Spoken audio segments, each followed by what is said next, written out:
E anche il primo dell'anno ci ha regalato un funghetto sotto alberi da frutto, un entoloma. Siamo molto vicini ad entoloma irtipes, poi con la microscopia darò un'occhiata.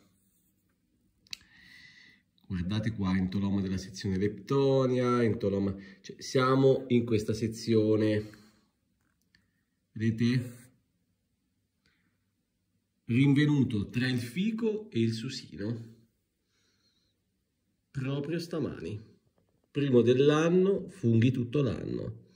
Un piccolo contenuto breve, genere entoloma, non guardate diciamo la fiocolatura bianca perché sono semplicemente residui di briciole che erano sulla tavola, non sono le sue. Lui era completamente glabro da questo, con cappello fibrilloso. Buon anno a tutti, buon 2026 a suon di funghi.